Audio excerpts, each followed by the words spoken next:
Hello mga idol, papalitan natin ang stock fork natin sa airport.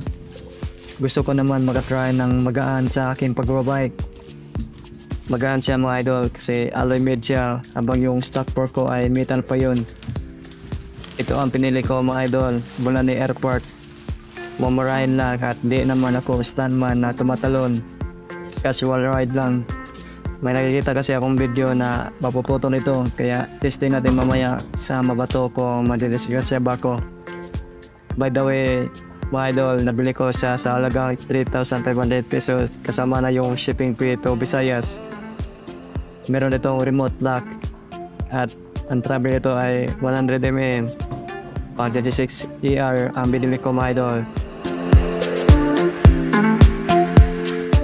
I-testing natin siya mga idol kung okay ang bounce niya. Smooth naman yung bounce niya mga idol. I-try natin i-lock yung lock niya kung makabounce pa siya. Okay naman mga idol, nag-lock siya, walang sira yung fork niya. Try natin i-release ulit, baka may difference siya na. Okay naman mga idol, goods na yung pagdating niya sa package. Meron din itong rebound dumping sa baba mga idol. I-try natin ito sa pinaka-negative. Maraming click siya mga idol, hanggang 13 yata to.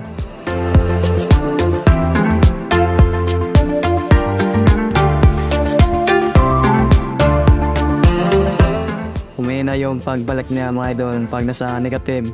Mahina ang pagtaas niya. I-try naman natin sa pinaka-positive mga idol.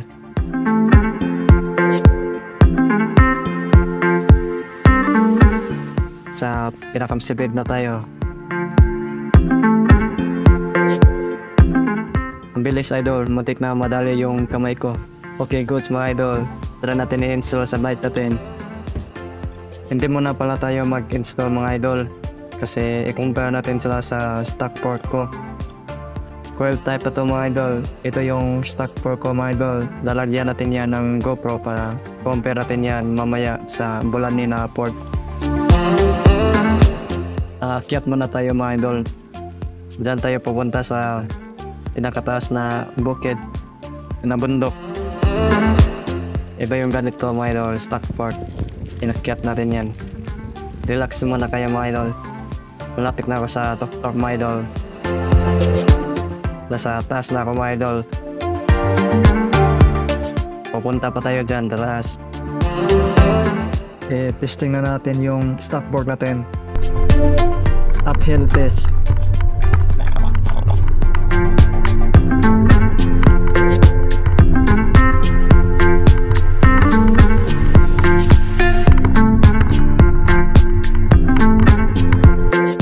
Downhill test naman tayo mga idol.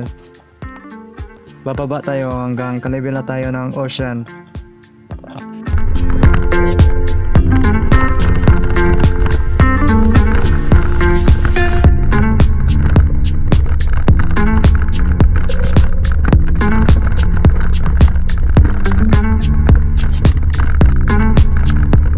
Pinutol ko na yung video mga idol. Pasensya na kasi ang point kasi nitong video na to ay Bolani Port, hindi yung stock port.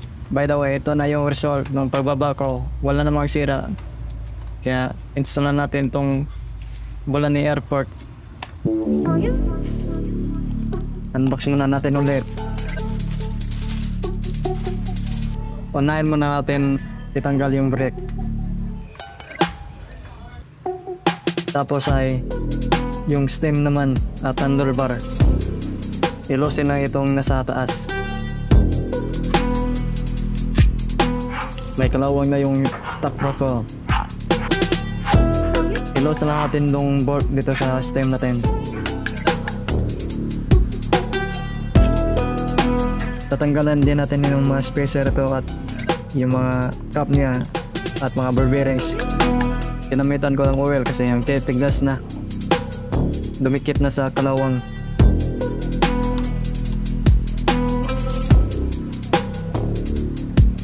Safety lang itong mga to kasi gagamit man natin ito sa bagong fork natin. Ito, magagamit din ito. Medyo matigas lang ito tanggalin, kaya gumamit tayo ng martilyo.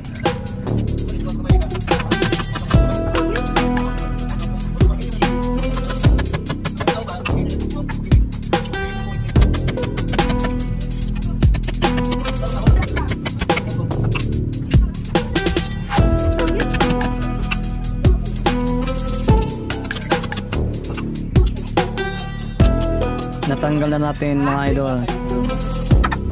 Punasan muna natin ang frame.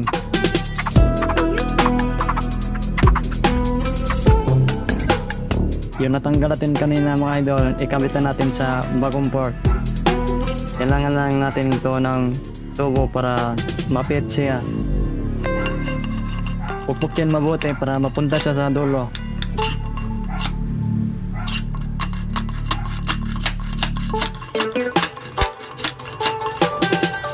Goods na to mga idol.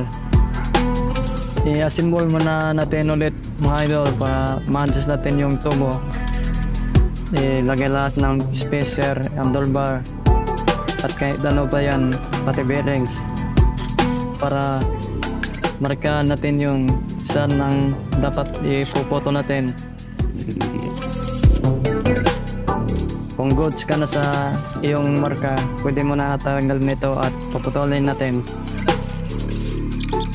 Dito pinutol ko na gamit yung saw lang at gumamit din tayo ng liha para hindi matalas yung dulo niya. Nilagay ko na din yung flower niya. Gumamit na ako ng martilyo para mapasok yung flower.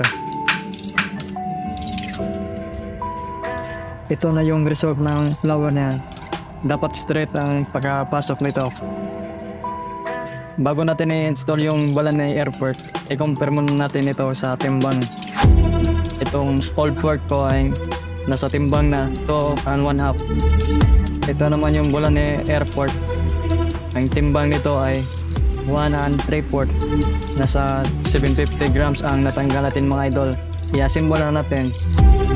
Lagyan ng grosa ang mga ball bearing at yung frame lagyan na din natin ng grosa.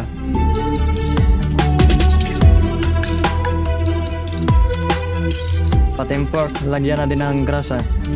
Dapat sakto lang pagkalagay ng grasa mga idol.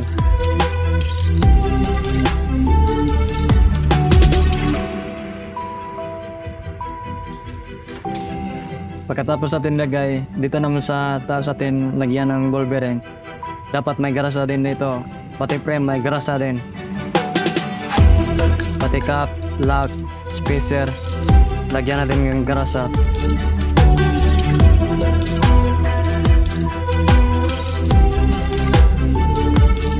Pati yung tubo, lagyan na din ng grasa. Ibalik na din natin ang handlebar at higpitan. Pati yung front wheel, ibalik na din natin. Yung brake, di na kailangan ng adapter kaya diniretso ko na siya. At nilagay ko ulit yung cable. Goods na tayo mga idol, testing na natin. Ito mga idol, umakyat na naman ako ng bundok. Gamit ko na yung bola ni airport kaya relax ka muna idol kasi aakyat ba ko. Andito na ako sa taas mga idol. May nagtatrabaho dito, pinayos ang daan. Kaya patuloy pa rin tayo. Uphill test tayo mga idol. Hindi ko nilock ito para makita yung bounce at i-compare sa luma ko.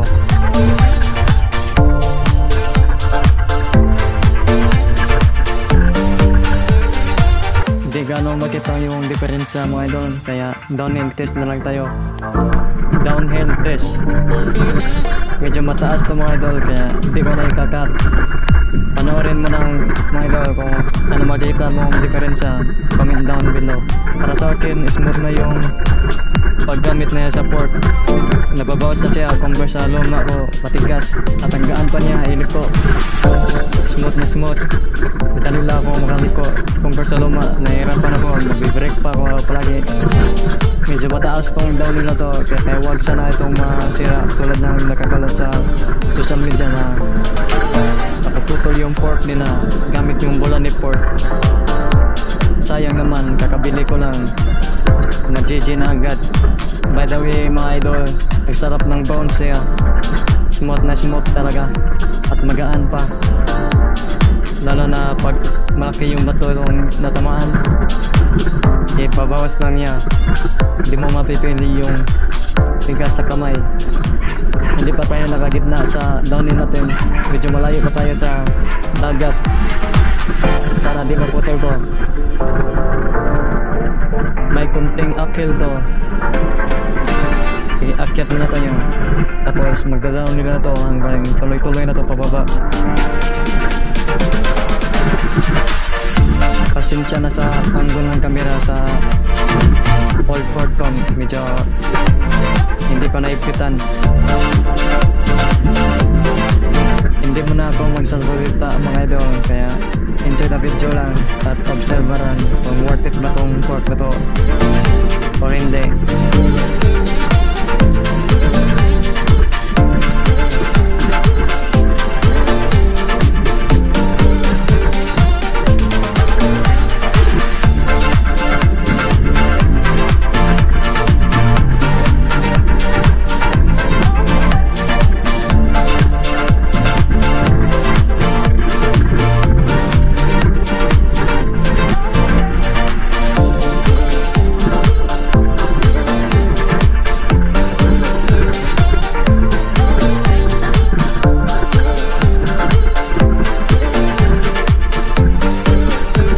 Tapos na tayo mga idol, konti na lang, nasa asfalto na tayo or semento na road.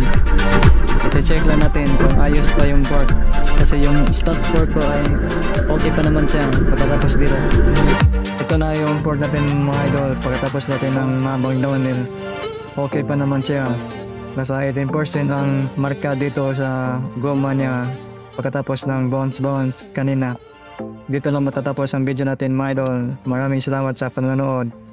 Goodbye.